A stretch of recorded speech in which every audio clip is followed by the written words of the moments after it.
Пигмент для бровей теплый русый. Это один из самых моих любимых оттенков, когда я работаю в волосковой технике, например, с детьми или с людьми, у которых волосы выпали очень давно, и они боятся прям какой-то излишней яркости. Это очень теплый цвет, он похож на спелую пшеницу, основа желтая, но он может быть как светлым и теплым, так и насыщенным, почти коричневым.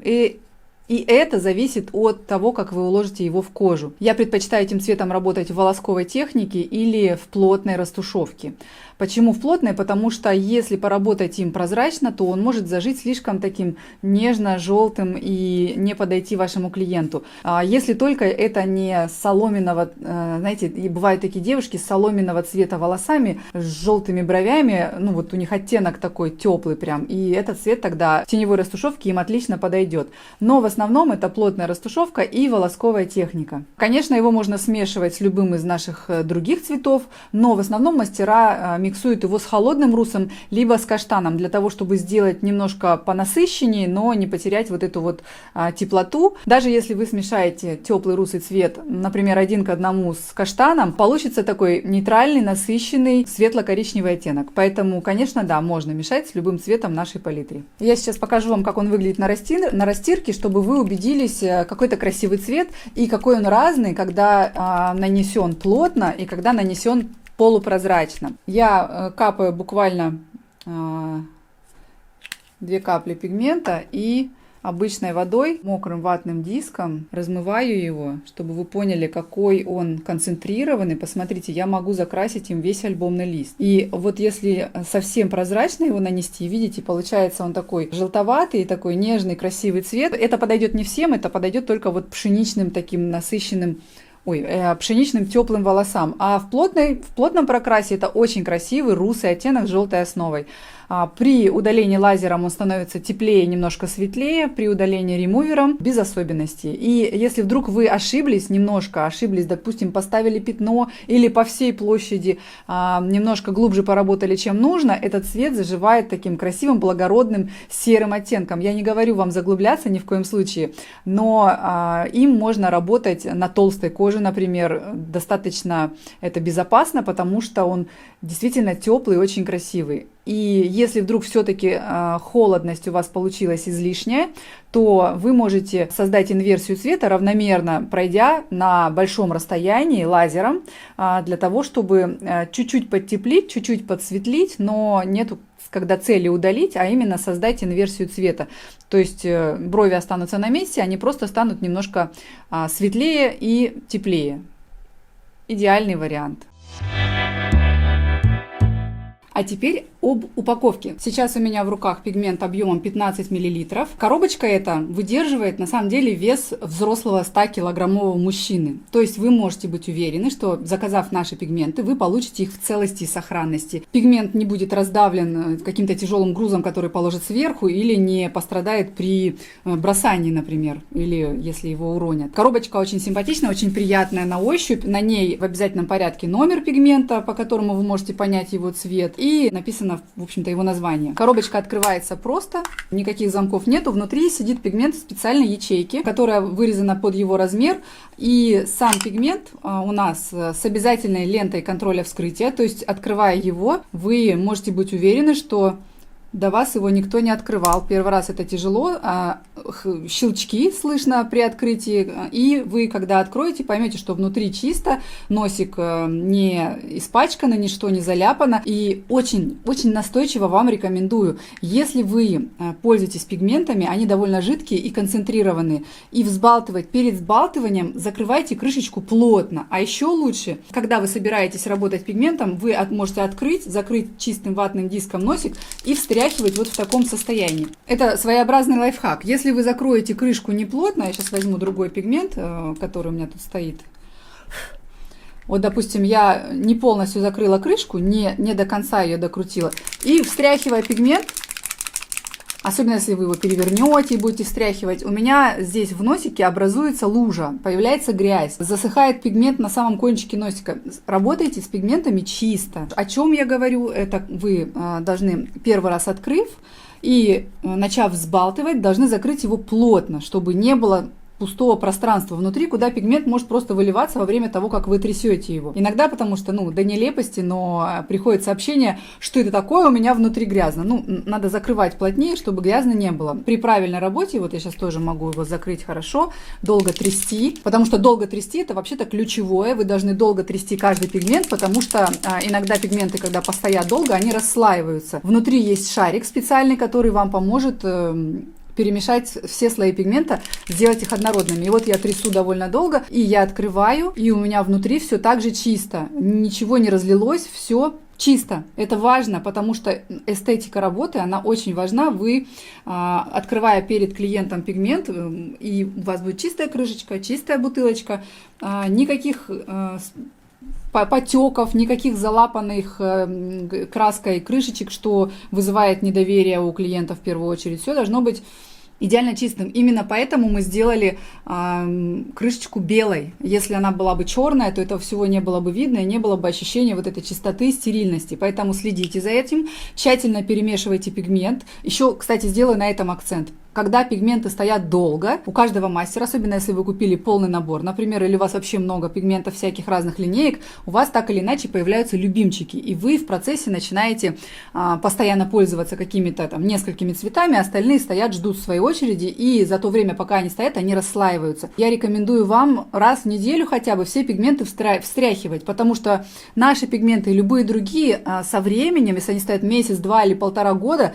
например, такие случаи тоже бывают, чем дольше стоит пигмент, тем сложнее сделать его опять равномерным. Поэтому периодически вы должны встряхивать пигмент любой, наш или какой-то другой, потому что наши жидкие и красящие, а есть пигменты густые, у которых, если осадок выпал, то его еще сложнее смешать, вот с этой вот основной фракцией, с жидкой. Поэтому я рекомендую вам раз примерно в неделю все пигменты смешивать. На бутылочке пигмента обязательно будет написан объем, вот в данном случае это 15 мл, полный состав пигмента, также у нас здесь будет номер пигмента и название пигмента, и обязательная графа это дата розлива пигмента. От момента розлива вы можете пользоваться, если открыли пузырек, в течение года им, а если он стоит у вас не открытый, то он может стоять у вас 2 года. А также здесь у нас есть QR-код, наведя на который свой телефон, вы попадете в наш интернет-магазин по продаже пигментов. И там вы можете купить другие пигменты, можете посмотреть описание, если вдруг потеряли памятку, которую мы вам высылаем вместе с пигментами, или вы можете получить консультацию поддержки, которая поможет вам в любых ваших вопросах, если вдруг у вас что-то не получается с покупкой, например, или вы можете попросить нашу поддержку, чтобы она отправила вас в нашу бесплатную онлайн-школу, в которой вы можете подтянуть свои навыки мастера перманентного макияжа совершенно бесплатно. Это важно. Мы хотим, чтобы вы умели работать правильно нашими пигментами, потому что они очень хороши, они очень кроющие, они дают огромный остаток в коже, и ими нужно научиться правильно работать, не заглубляясь, не ставя пятен, не контуря и не совершая вот этих всех ошибок, которые совершает большинство мастеров, которые обучились очень коротко в какой-то школе возле дома.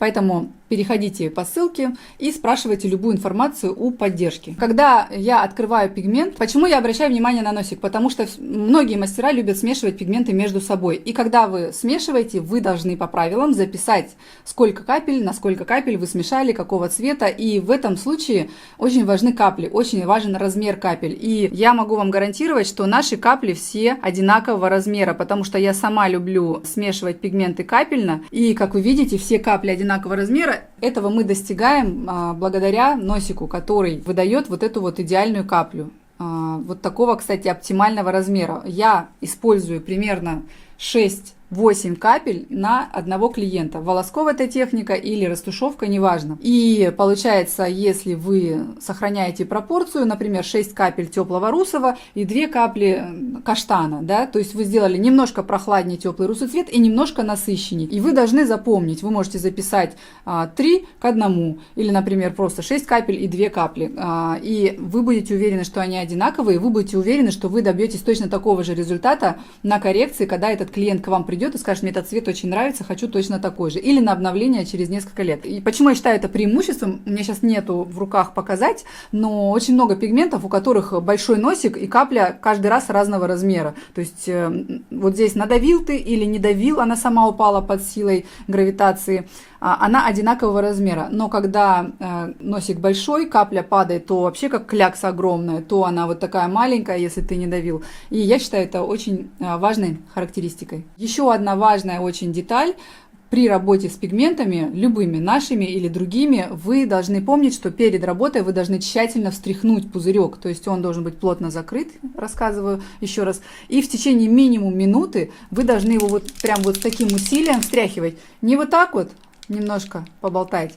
Я обычно переворачиваю вниз головой и так стучу, чтобы шарик, который внутри, стукался об верх и об низ, об верх и об низ. И делаю это не меньше минуты, потому что так или иначе пигменты расслаиваются, когда стоят на полке. Это может быть 2 часа и расслоение незаметное практически, но оно есть все равно. И это может быть там 2 недели или месяц или год, смотря сколько пигменты простояли на полке. Обязательно встряхивайте, потому что оттенок может меняться, если вы неправильно, если вы не встряхнули пигмент, слои не перемешались, либо оттенок, либо концентрация, потому что обычно красящее вещество опускается вниз, а вверх отбивается вода и там прочие ингредиенты, из которых состоят пигменты. Имейте это в виду и делайте это, даже если клиент был у вас буквально 2 часа назад. А еще я вам рекомендую встряхивать пигменты, если они стоят у вас на полке без дела какое-то время, хотя бы раз в несколько дней.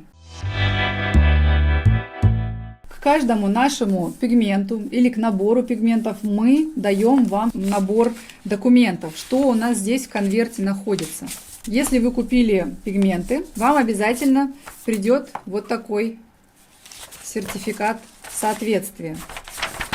Если вы хотите заказать рекламу, у вас требует сертификат, вот мы сразу вам его присылаем. Вот такая палитра у нас, смотрите, очень понятная, на мой взгляд. У нас бровные пигменты, вот здесь растяжка от светлого до темного, как может выглядеть пигмент в зависимости от плотности прокраса. Я много говорю об этом в вебинаре про колористику, о том, как цвет меняется в зависимости от его концентрации. И здесь вот как раз мы постарались показать вам, как наши цвета выглядят в зависимости от плотности прокраса. И также здесь вот перечислены корректоры, которыми вы можете работать практически на всех бровях, которые к вам могут прийти. От самых светло-серых и заканчивая насыщенно зелеными или красными. Также здесь у нас показаны цвета для век. Это черный, графит и кофе. Также здесь все наименования пигментов. И вот здесь вот такая табличка интересная. Она вам объяснит, какой пигмент для какой зоны. Первое. Вот смотрите, допустим, выбираем русый теплый, зона, брови. Его температура доводите очень теплый. Его основа желтая. Ну, вы можете это посмотреть и сами на растяжке, но можете посмотреть и, в принципе, получив вот этот документ. Дальше вы идете и понимаете цвет волос, к которому подходит этот пигмент. Блондины, русые, каштановые. То есть уже понятно, да, на ком работать. Кожа тонкая, нормальная, толстая, на которой можно работать этим пигментом. Техника, растушевка, волоски. Все. То есть вам уже понятно, на каком клиенте, в какой технике, какая основа. И так можно проследить каждый пигмент. Малина цвет, губы, цвет для губ, температура, прохладный, нейтральный. Основа красная, розовая, синяя. То есть вы уже понимаете, что намешано в этом пигменте. И идете дальше, так по каждому цвету можно пройтись. Потом здесь есть такое письмо от меня для вас. Вы его можете прочитать. Я его зачитывать вам не буду. Вы его прочитаете сами, когда купите наши пигменты. Также здесь у нас есть такая памятка, не памятка, а как бы объяснение по цветотипам, по Фицпатрику, какой цвет подходит. То есть вот кельтский, да, очень белая кожа, рыжие волосы, пигментация от 0 и до рыжего, бывают такие цвета. И описание: русый теплый для светловолосых с толстой и нормальной кожей, волосковый метод и плотная растушевка. Чтобы сделать еще теплее, немного ярче, можно смешивать с шатеном номер 104. Русый холодный, шатен и так далее. То есть цветотип по Фицпатрику, если вы живете в регионе, где у вас преобладает кельтский цветотип, то вам нужен теплый русый и, может быть, еще нордический цветотип, если то есть это регионы такие, как там Финляндия, Эстония, то есть та часть Европы, где все очень светлокожие, светловолосые. То есть вы можете понимать, что вряд ли вам подойдет индонезийский, у вас очень мало таких клиентов, и зачем вам тогда покупать цвета, которые здесь перечислены. Ну и вот в зависимости зависимости от того региона, где вы живете и какой цвет кожи и волос преобладает, вы можете подобрать себе пигменты, чтобы не покупать лишнего.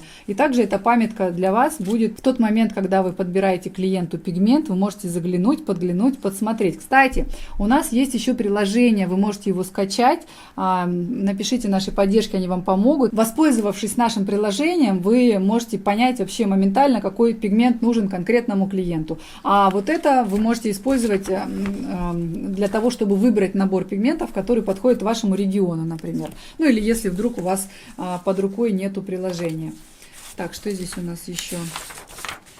Еще один сертификат. Система добровольной сертификации. Вот здесь по ГОСТу, вот здесь добровольная сертификация. Короче, мы сделали сертификаты все возможные для того, чтобы вам сразу облегчить жизнь. И здесь у нас тоже описание каждого пигмента, кому оно подходит. И все это упаковано в конвертик, и все это высылается каждому клиенту, который приобрел наши пигменты, даже не то что по запросу, а просто автоматически, как только вы заказали пигменты, вы сразу получаете полный набор для того, чтобы вам было удобно с ними работать и отчитываться перед какими-то проверяющими службами о том, есть ли сертификаты или нет. Мы позаботились о том, чтобы вам было удобно работать с нами.